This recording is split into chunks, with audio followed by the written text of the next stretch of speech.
Thank you for joining us tonight as we join nations around the world in celebrating International Women's Day. I'm Colleen Marshall. And I'm Darlene Hill. Here in this country, the idea of recognizing the achievements of women, well, it started back in 1909 to honor women in New York who stood up to protest the working conditions for garment workers. So today, it gives us an opportunity to learn more about the individuals who are truly making a positive difference for women everywhere. Like House Speaker Nancy Pelosi, she is unquestionably the most powerful woman in America, the first woman voted speaker. And when Democrats reclaimed the majority in the U.S. House, the first woman to return to that position.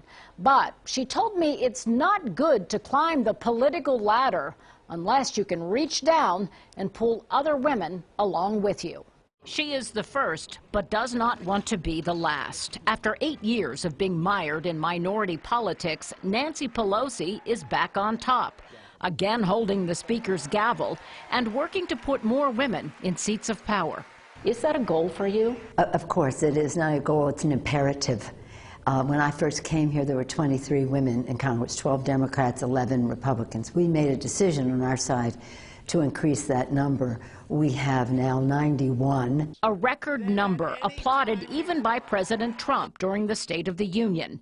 Democrats encouraged all congressional women to wear white to honor women's suffrage. But women in Pelosi's party are not thinking or voting with a single mind. These women, these factions are going in different directions. Do you feel sometimes like you're herding cats? No, I feel like I'm respecting the diversity of our country.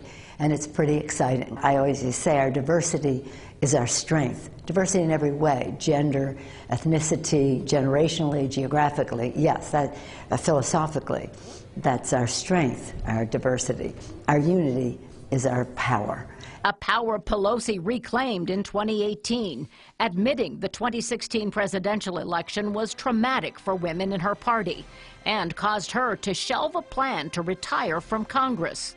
I did really believe that if Hillary Clinton had won for president and there would be a woman at the very head of the table, the Affordable Care Act would be protected, our initiatives for children, Hillary Clinton so committed, that I could really go home and work in the community, not necessarily in Congress.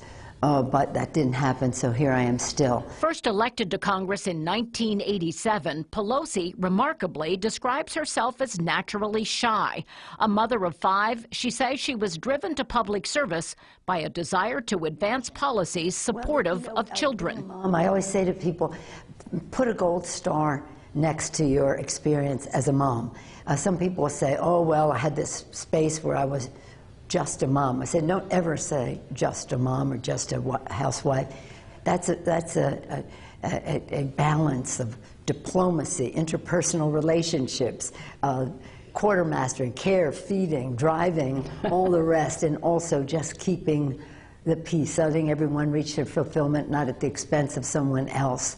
You know, back then, back in the 80s, there was a saying that I remember that women have to work twice as hard to get half as far.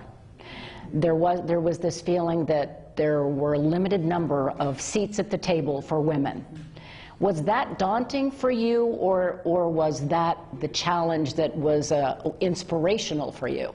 Well, first of all, there were no seats at the table for women in terms of a leadership table. Twice as hard for half as much recognition probably was true then. I don't want it to be true now. So I say to women, just know your power. Be confident in what you bring to the table. There's nobody like you.